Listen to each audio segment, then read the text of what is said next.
하나로 모든 것을 이렇게 제목을 정했습니다. 잠언 1장 7절 말씀 본문으로 함께 하나님 말씀 나누고자 합니다. 무엇이든 핵심을 잡을 수 있어야 하고 요점을 잡을 수 있어야 합니다. 어느 분야든 핵심을 잡을 수 있어야 하고 요점을 잡을 수 있어야 하는 거예요. 어느 나라 지형을 익힌다라고 할 때에 그 나라의 중심이 되는 곳을 먼저 익혀져야 전체가 익혀질 수 있는 것입니다. 우리나라에 대해서 전혀 모르는 사람에게 소개한다라고 한다면 서울, 대전, 대구, 부산 이렇게가 먼저 소개되어야 그 다음이 하나하나 세부적으로 소개가 될 수가 있을 거예요. 이렇게 대각선으로 전체를 먼저 짚어준 다음에 그 다음에 이렇게 저렇게 넓혀갈 수 있을 것입니다. 성경은 한 권 전체가 큰 그림이 돼요. 그래서 큰 그림을 먼저 본 이후에 그 그림 안에 세부적인 부분들을 감상할 수가 있는 것이죠. 그림도 미술도 큰 그림을 먼저 볼 수 있어야 하고 또 음악도 어느 한 곡을 익힌다라고 하면은 처음부터 한마디 한마디를 배워가기보다는 먼저 전체 음악을 한 곡을 다 흐름을 먼저 익힌 이후에 그 안에 세부적인 부분들을 익히고 파트 연습하고 또 거기 집중 연습하고 이렇게 생각할 수가 있을 것입니다. 운동도 어떤 운동이든 간에 기본이 있는 것입니다. 축이 되는 먼저 익혀져야 할 이 기본이 있는 것입니다. 성경 전체를 그 맥락으로 놓고 볼 때에 이 중심이 되는 흐름이 있는 거예요. 그래서 성경을 읽으면 꼭 한 번은 통으로 읽는 그 은혜가 있기를 축복하는데요. 그래서 이렇게 어느 한 권, 66권 중에 어느 한 권은 나는 이거 참 많이 읽었어. 이것도 참 귀하지만 정말 대충이라도 글자만이라도 만져서라도 한 번을 띈 적이 있어야 됩니다. 그래서 성경을 저는 눈으로 읽는 것이 아니고 입으로 읽는 것도 아니고 손으로 읽어야 된다. 저는 꼭 그렇게 말씀을 드리고 싶습니다. 신앙생활은 발로 하는 것이다. 발이 교회에 나와야 된다.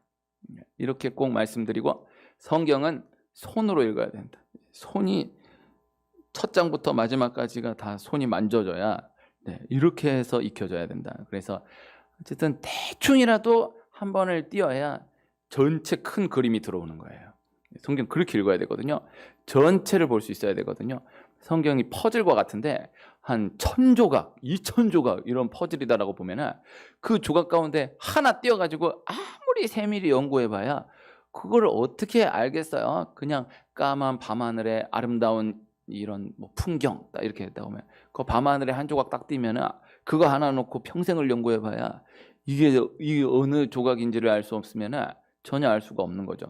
전체 큰 그림을 먼저 볼 수 있어야 하는 것인데요. 그 흐름으로 맥락으로 놓고 봤을 때 중심이 되는 흐름으로 시가서를 꼽아볼 수가 있는 것입니다. 욥기, 시편, 잠언, 전도서, 아가 이렇게 5권이 시가서인데요. 이 시가서가 성경 66권 중심에 차지하고 있는 중심이 되는 책인 것입니다. 그래서 사실 성경을 대할 때에 시가서를 먼저 익히기에는 쉽지 않아요. 그래서 시편 같은 경우는 신학적으로도 구약학을 전공했다라고 하면은 시편으로 박사학위를 받은 분은 그 세계에서는 또 다른 거예요. 우리가 그냥 보면은 레위기가 더 어려운 것 같고 또 선지서가 더 어려운 것 같지만은 시편은 그냥 오히려 시편을 읽으면은 그렇게까지 어렵지 않은 것 같지만은 신학계에서는 시편을 가장 어렵게 보는 거예요. 가장 높은 수준으로 보는 거예요. 그래서 시편으로 박사학위 받은 분은 그냥 그런 분이 아닌 거예요. 너무너무 대단한 분인 거예요. 그래서 이 시가서가 전체 중심을 차지하고 있기 때문에 그래서 이 시가서를 먼저 익히기에는 그래서 쉽지 않지만은 그러나 시가서가 전체 성경 말씀의 중심이 되는 책이다. 이것을 기억해 놓으면 참 좋은 것입니다. 유대인들의 이제 새해가 되면 온 가족이 함께 모여서 꼭 한번 다시 읽고 출발하는 책이 있는데 그 책이 전도서예요. 전도서도 시가서에 들어가는 것이죠. 전도서는 끝을 말씀하는 책이에요.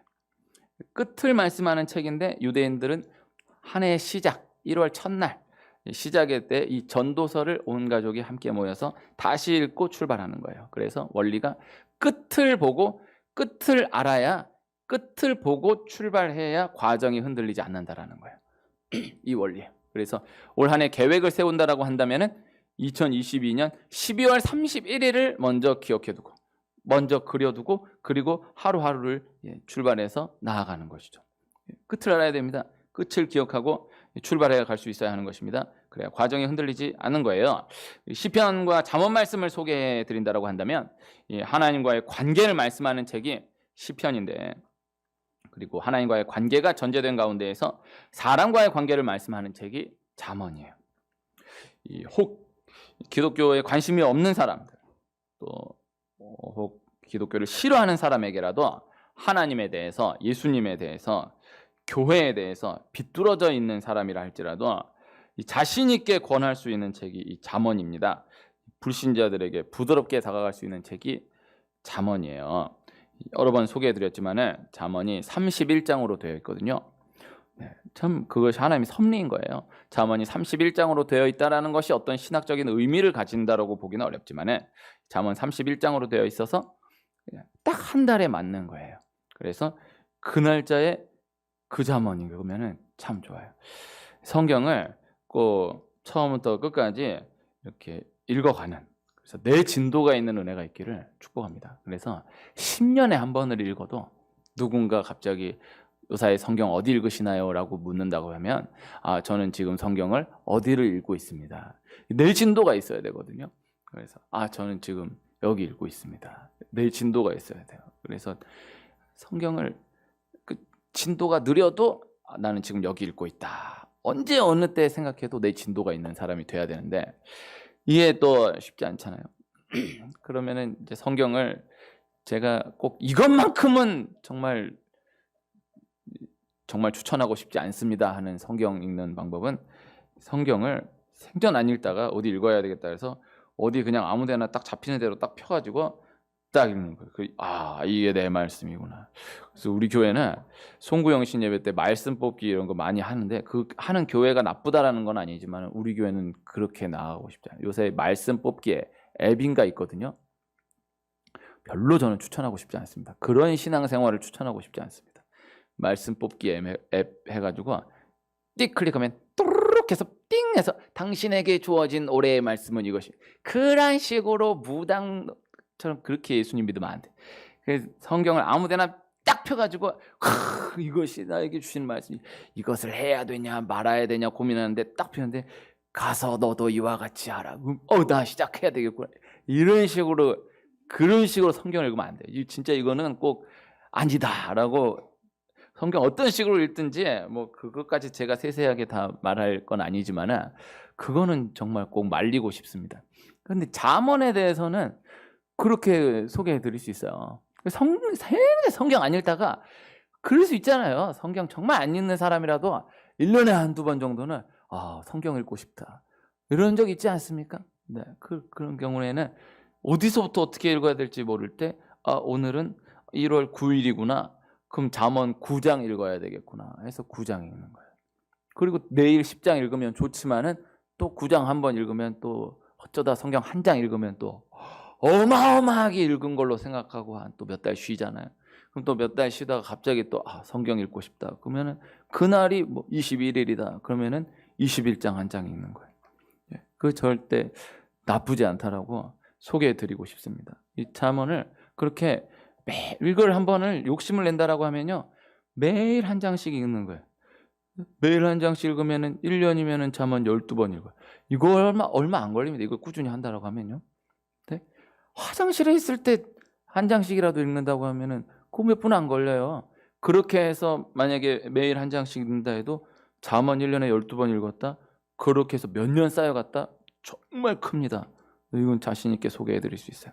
어쨌든 잠언은요, 어떤 흐름이 없이 어느 장 어느 절을 읽어도 단독으로 생각해 볼 수 있는, 곱씹어 볼 수 있는 말씀들이에요. 그러나 그럼에도 잠언도 흐름이 있고 구조가 있는데, 잠언 1장 7절은 전체 잠언 말씀의 요절 한 절로 꼽을 수 있는 말씀인 것입니다. 오늘 함께 읽은 말씀이 참 귀한, 참 중요한 말씀이에요. 이 말씀 한 절이 잠언 전체를 잡고 또 사람과의 관계 가운데에서 현장을 살아가는 그리스도인으로서 구체적으로 모든 것들을 다 끌어안고 있는 말씀이다. 이렇게 소개해 드릴 수가 있는 것입니다. 시편에서 한 절 꼽는다라고 하면은 시편 1편 1절 말씀. 네, 또 찾아보시지 마시고 시편 1편 1절 말씀, 그리고 잠언에서는 1장 1절에서 6절은 속에 개요 실제 중심축이 되는 한 절 말씀은 1장 7절 말씀. 이렇게 한 절 꼭 기억해 두면 참 좋은 귀한 말씀이다. 이렇게 전달해 드립니다. 오늘 말씀 제가 다시 읽으면 여호와를 경외하는 것이 지식의 근본이거늘 미련한 자는 지혜와 훈계를 멸시하느니라. 네, 여호와를 경외하는 것이 지식의 근본이다라는 것입니다. 경외라는 단어 자주 쓰는 단어는 아닌데 원어로는 야레라는 단어인데요. 두 가지 성경에서 나타난 대표적인 경우를 소개해드리면요. 창세기 22장에서 아브라함이 그 아들 이삭을 하나님 앞에 바칠 때 하나님이 딱 멈추시는 거예요. 아브라함아, 아브라함아. 아브라함이 이삭을 딱 바치려고 하는 그 순간에 하나님이 아브라함아, 아브라함아 딱 멈추시는데, 딱 멈추신 다음에 하신 말씀이 네가 이제야 하나님을 경외하는 줄을 알겠다라고 말씀하시는 것입니다. 이때 그 경외, 오늘 말씀에서의 경외 원어가 같아요. 그리고 지난 송구영신 예배 때 함께 나누었던 말씀인데요. 이 송구영신 예배 때 어떤 사람이 하나님의 일꾼으로 세워져야 하느냐, 그 기준을 두시는데 능력 있는 자를 택하라 이렇게 말씀하시고, 그 능력 있는 자를 세 가지로 구분해서 말씀해 주시는데 하나님을 두려워하고 진실하고 불의한 일을 미워하는 자, 이렇게 풀어서 소개해 주시는 거예요. 그래서 하나님의 일꾼은 어떠한 일꾼이 되어야 될까요? 우리가 막연하잖아요. 어떤 다 기준이 있지만 성경이 말씀하고 있는 기준은 무엇인가? 분명히 말씀하고 있는 거예요. 하나님을 두려워하고 진실하고 불의한 일을 미워하는 자. 우리나라 이제 대통령 얼마 있으면 뽑아야 되는데 어떤 사람이 대통령이 되어야 될까요? 라고 묻는다고 하면은 하나님을 두려워하고 진실하고 불의한 일을 미워하는 자, 이러한 사람이 나라의 지도자가 되어야 합니다. 이렇게 이야기 나눌 수가 있을 거예요. 여기에 나오는 하나님을 두려워하고, 그 두려워하다, 그 하나님을 두려워하다라는 그 두려워하다라는 단어의 원어가 야레예요. 그래서 우리말로는 오늘 잠언 1장 7절에 여호와를 경외하는 것이 이렇게 번역되어 있고, 또 이 출애굽기 말씀에 이 18장에서는 하나님을 두려워하고 이렇게 번역되어 있지만은 원어로는 똑같은 단어예요. 야레. 그 하나님을 두려워한다라는 뜻입니다. 그래서 하나님을 두려워한다라는 것이에요. 여기서 두려워한다라는 것. 두려워한다라는 것은 우리가 인간적으로 생각했을 때 너무 무서워서 인간적인 어떤 힘 때문에, 강압 때문에 두려워하는 것이 아닌 너무나 사랑하기에 두려워하는 마음을 말씀하고 있는 것입니다. 너무나 사랑했을 때 그 사람을 두려워하게 되는 그 마음을 느껴본 적이 있지 않습니까? 그 마음을 느껴봐야 됩니다. 그래야 인격적으로 하나님을 이해할 수 있습니다. 너무 사랑하는 건데 너무 좋은 거예요. 너무 좋은데 그냥 너무 좋은 게 아니라 너무 좋은데 두려운 거예요. 이게 꼭 맞는 표현은 아닌데 그래도 설명을 할 수 있도록 하면은, 제가 중학생 애들하고 이야기를 나눌 때 그렇게 여자친구 교회 올 때마다 여자친구를 생기게 해주세요 기도하더니 여자친구를 사귀었는데 같이 만난 이 친구가 하는 말이 너무 여자친구가 너무 좋아가지고 막 유리병처럼 깨질까봐 막 이러고 있다. 이게 은혜가 안 될 수 있을지 모르겠는데 이게 이제 너무 좋은데 두려운. 꼭 이렇게 표현하기는 어려워요. 그래도 인격적으로 마음을 이해한다. 이게 여호와를 경외한다라는 것이 두려움이다라는 것을 인격적으로 이해할 수 있어야 되거든요.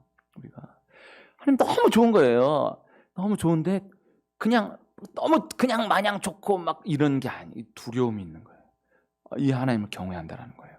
그래서 그 마음, 그저 좋아서 좋은 것이 아닌 두려움이 있는, 그냥 그렇다고 해서 또 어떤 무서움, 인간적인 공포, 이런 두려움이 아닌 그 마음, 너무나 사랑하는 그 마음, 그러나 표현한다라고 하면은 두려움으로, 그 단어로 표현할 수 있는, 그러나 또 인간적인 공포로서 그런 마음은 또 아닌 그 마음, 그 하나님을 경외하는 것, 그렇게 말씀하고 있는 것입니다. 그것이 지식의 근본이다라고 말씀하고 있는 것입니다.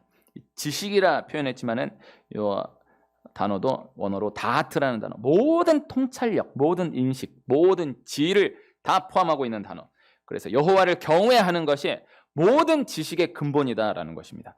근본은요, 레시트, 시작, 최초, 최상. 그래서 결국엔 전부를 말씀하는 단어. 그래서 성경책 처음 피면은 창세기 1장 1절 대초에 하나님이 천지를 창조하시니라 그 단어가 베레시트, 레시트 근본이거늘 요 단어예요. 그래서 시작, 최초, 최상 뻗어가면 전부를 말씀하는 것. 그래서 하나님을 경외하는 것이, 하나님 잘 믿는 것이 모든 것의 근본이다라는 것. 모든 것의 시작이다. 그리고 결국 모든 것 전부가 된다라는 것, 그 말씀인 것입니다. 이것을 믿는 은혜가 있기를, 이것을 받아들이는 은혜가 있기를, 이것을 다시금 기억하는 은혜가 있기를 축복합니다. 이것이 시작이에요. 그래서 내가 얼마나 많이 무엇을 하느냐, 무엇을 하지 않았느냐, 그보다 중요한 것이 내가 영적인 이해를 가지고 어떠한 이해로 이 모든 것들을 가지고 있느냐, 이 모든 것들을 바라보고 있느냐, 이것이 중요하다라는 것입니다. 내가 세상을 바라보는 시각, 전체를 바라보는 그 영적인 시각이 어떠한 틀로 되어 있느냐, 이것을 확인하는 것이 우선이다라는 것입니다. 그렇게 생각할 수 있어요. 자녀를 가르칠 때, 야, 다 열심히 해야 돼. 공부도 열심히 해야 되고, 일도 열심히 해야 되고, 운동도 열심히 해야 되고, 또 친구 관계도 좋아야 되고, 그리고 신앙생활도 열심히 해야 되는 거야. 이렇게 이야기할 수 있어요. 그리고 또 어른 되면은 삶과 신앙의 균형이 중요합니다. 직장 생활도 중요하고, 가정 생활도 중요하고, 교회 생활도 중요합니다. 하나님과의 관계도 중요하지만은 사람과의 관계도 중요합니다. 어떤 말을 하려는지를 인격적으로 이해할 수 있고, 또 우리나라가 기독교 역사 130년이 넘어서 그동안에 또 그로 인한 아직 미흡하여서 드러난 부정적인 것들을 많이 경험해 왔기 때문에 어떠한 부분을 보완해야 하는가에 대한 생각들이 있어서 나누게 되는 많은 이야기들. 교회 생활도 중요하지만은 직장 생활도 중요하고, 가정 생활도 중요하고, 이 신앙과 삶의 조화를 이루어야 된다. 균형을 이루어야 된다. 아이들이 공부할 때 하나님 잘 믿고 성경 말씀도 열심히 공부해야 되지만은 공부도 열심히 하고 친구도 또 놀기도 잘 놀고, 그거 들으면 그렇지. 과감하게 단순하게 진리를 전달하기 위해서 말씀드리면 그렇지 않다라는 거예요. 그래서 어떠한 마음으로 말씀을 나누는지는 이해할 수 있지만, 그러나 그럼에도 말씀을 바로 이해한다라고 한다면 절대 그렇지 않은 것이다. 그렇게 병렬 구조로 놀 수 있는 것이 아닌 것이다. 여호와를 경외하는 것이 지식의 근본이다라는 것입니다. 하나님을 잘 믿는 것이 모든 것의 근본이다라는 것입니다. 하나님만 잘 믿으면 모든 것이 다 따라오게 된다라는 것입니다. 이 시각이 받아들여지는, 이 시각이 다시금 기억되는, 되뇌어지는 은혜가 있기를 축복해요. 우리 삶의 현장 가운데에서 이렇게 저렇게 잡혀진 모든 인간적인 것들이 다 깨어지고 부서지고, 말씀이 바로 말씀하고 있는 이 기본을 우리가 다시 붙들 수 있어야 한다는 것이죠. 오늘 2022년 둘째 주일인데 아직 새해를 달려나가고 있는, 아직 새 어떤 구상이 잡혀져 있지 않은 어떤 직장이나 이런 데도 아직 이제 막 시무식하고, 그래도 이런 거 저런 거 인사도 아직 마무리 단계에 있는 2022년을 달려나가야 하는, 아직 조직이 딱 잡히지 않은 그 상황 가운데에 우리도 이 상황 가운데 꼭 다시금 기억할 수 있기를 소원하는 말씀이 오늘 이 말씀, 이 원리예요. 이 원리를 이해하는 데 조금 도움이 될 수 있다라고 해서 생각이 돼서 나누면, 또 좀 유치한 예일 수 있지만요, 학교 다닐 때 뭐 저도 이제 그 세대가 아닌데, 이 옛날에 전학생이 학교에 전학을 오면은 딱 와서 이 학교 짱이 누구냐, 이 학교 통이 누구냐, 딱 이런 묻는 거예요. 그러면 내가 통이다, 뭐냐, 나와라. 그래갖고 이제 둘이 싸우는 거예요. 그 만약에 결투를 했는데 전학생이 만약에 이겼다, 그 통을, 짱을 이겼다라고 하면요, 그럼 그렇게 끝나요. 네. 얘는 이겼지만은 얘랑은 또 모른다, 그렇게 하질 않아요. 이 학교 전체에서 인정받는 1등인데, 짱인데 싸워서 이겼다는 거예요. 그러면은 얘가 1등으로 딱 들어가는 거예요. 그 다음에 뭐 이렇게 저렇게 하지를 않아요. 요 원리거든요. 이거 은혜가 안 될 수 있지만요, 이 원리를 말씀드리는 거예요. 그러니까 야, 얘는 이겼지만은 얘랑은 또 모르는 거야. 얘한테는 강했지만은 얘한테는 또 안 되는 거 아니야? 문화적으로 전달해 드린다고 하면은 그렇지 않은 거예요. 그 지금의 상황 가운데서도 요 원리를 전달해 드릴 수 있는, 제가 본 자료를 소개한다면요, 모든 프로스포츠 감독들이 한 해를 준비할 때 어떻게 준비하느냐. 네. 제가 본 자료가 있습니다. 지금 이 겨울에는요, 프로 야구 같은 경우에는 지금 비시즌이니까 지금이 이 다음 시즌을 준비하는 기간이에요. 농구 같은 경우에는 겨울이 시즌이고 여름 같은 때가 그 시즌을 준비하는 때예요. 그럼 준비할 때 감독들이 어떻게 준비하느냐? 다 모든 프로 스포츠 감독들이 그 전에 그 마지막 직전 시즌 우승한 팀을 기준으로 해가지고 준비한다라는 거예요. 그 우승한 팀을 기준으로 해서 물론 뭐 9개, 10개 구단, 12개 구단 다 싸워야 되지만은 일단 기준을 정할 때 그 해 챔피언 팀을 딱 기준으로 해서 그 기준으로 해서 준비한다는 거예요. 근데 그러니까 챔피언 팀이 있는데 10개 구단, 12개 구단이 나머지 9개 구단, 11개 구단이 그 팀 하나만 기준으로 놓고 이 비시즌을 준비해 나가니 이 한 팀이 살아날 수가 없는 거예요. 그러니 우리 모르는 사람은 그냥 와 대단하다 뭐 2연속 우승 뭐 이런 대단하다 그냥 이러지만은 그 프로 스포츠 세계에서는 2연속 우승, 3연속 우승 이게 그 세계에서는 어마어마한 일이다라는 거예요. 그 비시즌의 기준을 그 챔피언 팀을 기준으로 시즌을 준비하니까 이 팀을 어떻게 이길 수 있느냐 여기에다 기준 잡아놓고 그 다음 하나하나가 다 다루어진다라는 거예요. 챔피언 1등에게 맞춘다라는 거예요. 원리를 전달해 드리는 거예요. 하나님이 우리에게 예수님을 주셨습니다. 예수님을 주셨다라는 것은요 모든 것을 주셨다라는 거예요. 이것을 반드시 꼭 기억해야 하는 거예요. 이것을 이해하고 받아들일 수 있어야 한다라는 것입니다. 예수님이 이 땅 가운데에서 부활하셨어요. 부활하셨다라는 것은요 죽음을 이기셨다라는 거예요. 죽음을 이기셨다라는 것은요 모든 것을 이기셨다라는 것을 말씀하는 거예요. 이것이 기독교의 원리예요. 그래서 하나님 우리에게 예수님 주셨다. 다른 거 말씀 안 하시고 예수님 주셨다. 그 하나로 예수님 아래 모든 것을 다 주신 것이다라는 것을 말씀하신 것이고 우리 그렇게 받아들여야 하는 것이고 예수님 이 땅 가운데에서 죽으시고 부활하셨다. 부활하셨다라는 것은 죽음을 이기셨다라는 것을 말씀하는 것이고 죽음을 이기셨다라는 것은 모든 것을 이기셨다라는 것을 말씀하는 것이다. 이것을 기억해야 하는 것입니다. 그래서 어떠한 사람이든 한 사람의 신앙을 확인한다라고 한다면요. 다른 것을 확인할 필요가 없어요. 이 사람이 신앙이 어떠한가를 확인할 때 뭐 100가지, 1000가지 질문을 할 것이 아니고 딱 한 가지만 물으면 되는 거예요. 예수님의 부활을 믿느냐? 요 하나인 거예요. 예수님 부활 믿느냐? 요 하나. 그래서 예수님 부활 믿는다라고 한다면은 성경 모든 것을 다 믿는 거예요. 성경 이거 66권을 다 기억하고 다 이렇게 되뇌어지고 훈련되기를 축복합니다만은 근데 성경 다 읽어본 적이 없는데 나 근데 예수님 부활 믿어라고 한다면은 성경 66권 모든 말씀 다 믿는 것으로 하나님 간주하시는 거예요. 근데 반대로 내가 이 말씀도 믿고 이 말씀도 믿고 이 말씀도 믿고 이 말씀도 믿어 다 믿는데 나 예수님 부활은 못 믿겠어 라고 한다면요 그 사람 믿음 모든 믿음 다 헛것인 거예요. 성경 그렇게 말씀하고 있는 거예요. 하나 기준, 단순한 기준이에요. 이 원리를 기억해야 하는 것입니다. 기독교는 하나를 말씀하는 것이다. 그 하나를 통하여서 근본을 말씀하는 것이다 라는 것입니다. 한 집사님이 그런 얘기를 나눈 적이 있었거든요. 오랫동안 교회 생활을 하셨었는데 예수님 부활이 믿어지지 않았다라는 거예요. 근데 어떤 하나의 사건을 통해서 너무 그 당시로서는 너무너무 어려운 상황을 만나서 교회를 오랜만에 갔는데 예수님 부활이 믿어졌대요. 그때 처음으로 태어나서 처음으로 예수님 부활하셨 이게 믿어지더래요. 그 예수님 부활이 믿어지게 되면서 모든 고민했던 거 하나하나가 다 풀어지게 되었다라는 이야기를 들은 적이 있습니다. 제가 참 은혜를 받았습니다. 이 원리입니다. 그래서 하나 말씀하는 거 예수님 부활 믿느냐 하나를 통한 근본을 말씀하는 것입니다. 이거 새벽에는 나누었던 기억이 있는데 교회가 이제 위례로 이사 온 이후에 저로서는 참 재미있는 경험이었습니다. 교회에 이사 오니까는 알고 지냈던 목사님들이나 어른들이 한번 와보고 싶다라는 분들이 많으셨어요. 참 감사했거든요.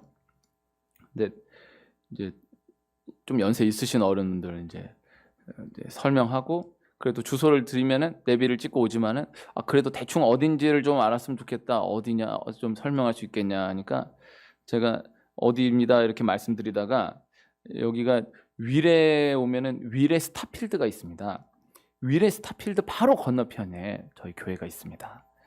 이렇게 얘기했거든요. 근데 다 하남 스타필드로 가는 거예요. 그래서 제가 그 몇 번 경험한 다음에 이렇게 설명하다가 하남 스타필드 하남 스타필드가 있고 위례 스타필드 시티가 있습니다. 하남 스타필드와 위례 스타필드는 다릅니다. 하남 스타필드는 엄청 크고요. 위례 스타필드는 위례 스타필드 시티라 그래요.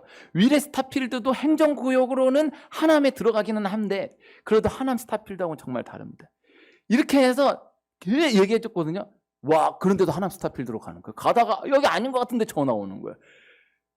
근데 이게 한 5번, 6번을 경험하는 데가 너무 신기한 거예요. 그래서 우리 집사님한테 이렇게 얘기했더니 집사님이 이렇게 얘기하셨어요. 자기 생각한 것대로만 생각하니까 그런다라는 거야. 아, 이게 근데 내 경험으로는 그랬어요. 좀 연세 있으시다 분들은 차라리 하남 스타필드 몰라버렸으면 되는데 하남 스타필드를 모르는 사람은 없어요. 내가 보니까 하남 스타필드 모르는 사람은 없는데 그렇게 하남 스타필드하고 위례 스타필드하고 다르다고 아니라고 해도 말을 아예 안 꺼내야 되는데 하다 보면 나오니 다 글로. 자, 그때 저로서는 그런 생각을 했습니다. 아예 몰라버렸으면 차라리 나왔는데 하남 스타필드 모르는 분 없고 거기에 딱 매여가지고 그렇게 아니라고 내가 설명을 잘못한 것도 있었을 겁니다. 근데 이게 이런 경우 있는 거예요. 오늘 말씀이 이 원리를 꼭 전해드리고 싶은 것입니다. 여러분들이시여, 하나님을 잘 믿는 것이 모든 것의 근본입니다. 이것을 꼭 기억하시기를 믿으시기를 축복합니다. 하나님만 잘 믿으면요 모든 것이 다 따라와요. 이것을 꼭 믿으시기를 축복합니다. 정말 믿으시길 축복하고요. 그리고 오늘 말씀은 여기에 덧붙이고 싶은 거는 전 정말 믿습니다. 하나님 잘 믿는 것이 모든 것의 근본이다라는 것을 믿습니다. 믿습니다 하면서도 내가 그렇게 잘못되게 생각하고 있는지도 모르고 그래도 현장 가운데 가면 그래, 이것도 필요해. 내가 하나님 안 믿는다는 게 아니야. 하나님 잘 믿어야지. 근데 이것도 필요해. 이것도 준비돼야 되고 이것도 해야 되고 이것도 해야 돼. 이거 안 되면 안 돼. 이거 안 되면 안 돼. 하나님 안 믿는다는 게 아니야. 그러나 지금 시대는 이거 없으면 안 되고 이것도 해야 되고 이것도 이렇게 하네. 막상 딱 따져보면 하나님 믿는 게 그 많은 것들 가운데 하나로만 껴줘도 감사한 그렇지 않은 것입니다. 꼭 믿으시길 축복합니다. 하나님 잘 믿는 것 하나면 다 따라오는 것이다. 다 정비되는 것이다. 요사이는요 교회도 다 이것도 해야 되고 이것도 필요하고 다 그렇게 이야기하는 것이 정석인 시대가 됐어요. 그래서 교회가 어떠해야 하느냐?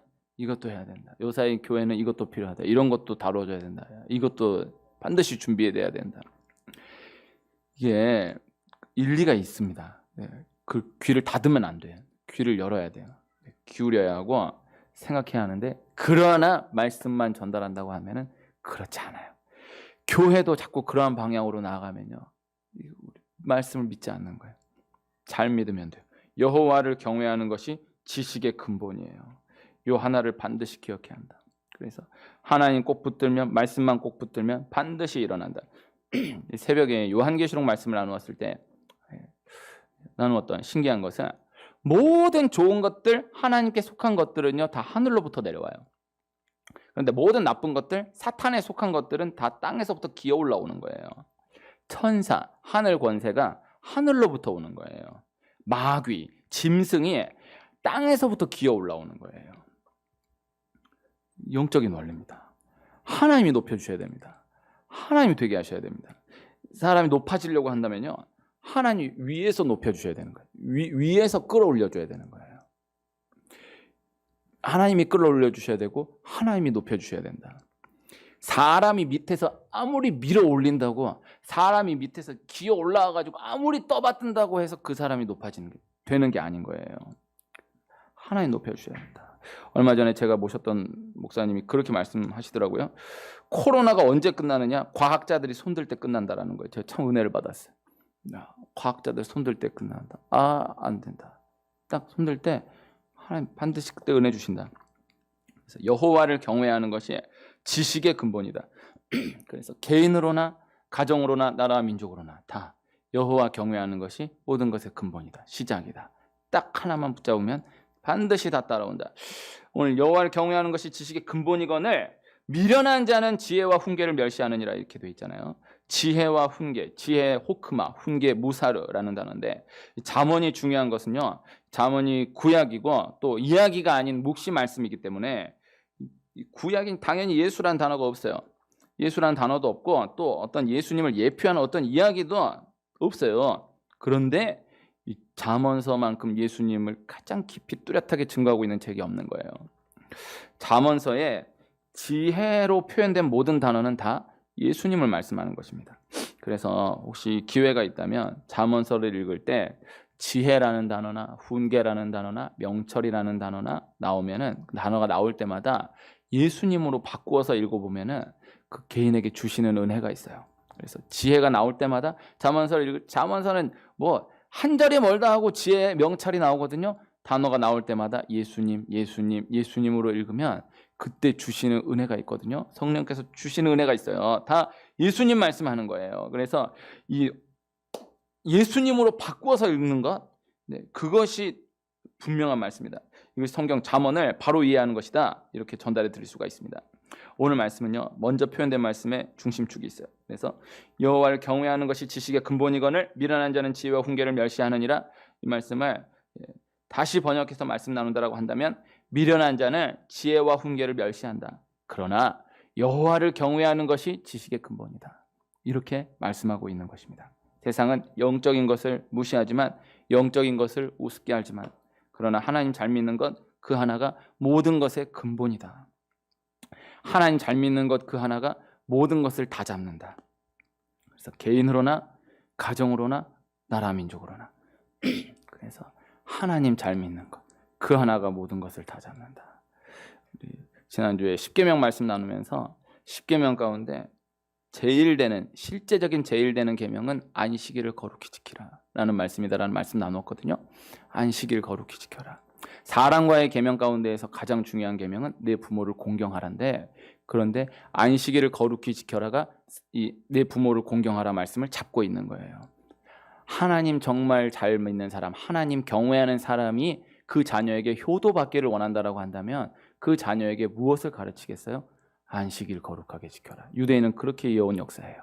네가 다른 거 이것도 하고 저것도 해주고 나한테 이렇게 해주고 저렇게 해줘봐야 나한테 효도 안 된다. 너 안식일 거룩하게 지켜라. 그거 나한테 효도하는 거다. 성경 그거 말씀하는 거거든요. 그래서 내가 부모한테 효도한다라고 했을 때 내 부모한테 이것도 해드리고 저것도 해드리고 이것도 해드리고 저것도 그게 하나 효도가 안 된다. 네 안식일 거룩하게 지키는, 네 주일 지키는 그것이 나한테 효도하는 거다. 저로 한번 예를 들어 생각해 보십시오. 네. 앞으로 저도 달려나갈 길이 내가 안 죽고 예수님 안 오시면 구말린데, 네. 우리 애들이 아빠 너무 사랑합니다 하면서 별별 걸 막 다 잘하고 뭐 엄청 잘하고 막 잘해주고 막 이래봐야 주일날 교회 안 나오면 내 뭔 낙이 있겠어요. 네. 야야야 다 필요 없다. 다 됐고 너 주일날 교회 나와라. 너 주일날 교회 나와라. 아니 한번 내 말씀으로는 이렇게 받아들이지 않는다면 한번 저 말씀으로 놓고 제3자로 놓고 보면 그러지 않겠어요? 네. 뭐 우리 애가 이런 상을 받았습니다. 뭐 이랬습니다. 교회를 안 나오는데 주일날 교회를 안 나오는데 뭐가 있겠어요? 그 하나를 볼 수 있어야 되는 거예요. 그래서 하나님 잘 믿는 경외하는 것이 모든 것의 근본이다. 이것이 이해가 돼야 돼요. 받아들여져야 돼요. 그래서 막 상황이 복잡스러워. 어쩌나 딱 영적인 거 하나 딱 붙들면 내 분량 가운데서 영적인 거 하나만 딱 붙들면 하나님 경외하는 거 딱 하나만 붙들면 다 따라오는 거예요. 예배 하나만 딱 붙들면 주일날 예배 1시간만 딱 붙들면 하나만 딱 붙들면 다 따라오는 거예요. 나라 민족 우리나라가 경제는 경제고 정치는 정치고 사회 문화 교육은 어쩌고 저쩌고 하나님 잘 믿는 것만 딱 붙들면 다 따라와요. 지금 결혼을 안 하고 저출산이니 어쩌네 그거를 국가 예산을 이렇게 투자를 해봐야 국가 예산 607조 가운데 600조를 저출산에다 갖다 바쳐봐야 되는지 안 돼. 다 하나님 경외하는 것, 하나님 잘 믿는 것 그 하나로 모든 것 다 일어나게 되는 것이다. 에서는 보이는 모든 것을 다 귀하게 여기고 장자권 하나 우습게 봤습니다. 야곱은 에서 다른 모든 것 다 눈여겨보지 않고 에서의 장자권 하나만 딱 노리고 그 하나에 집중했던 거예요. 영적인 하나. 그래서 믿음, 교회, 주일, 예배 요 하나 딱 붙들므로 모든 것이 따라오는 현장 가운데 구체적으로 계속해서 경험해 나가는 축복이 있기를 축원합니다.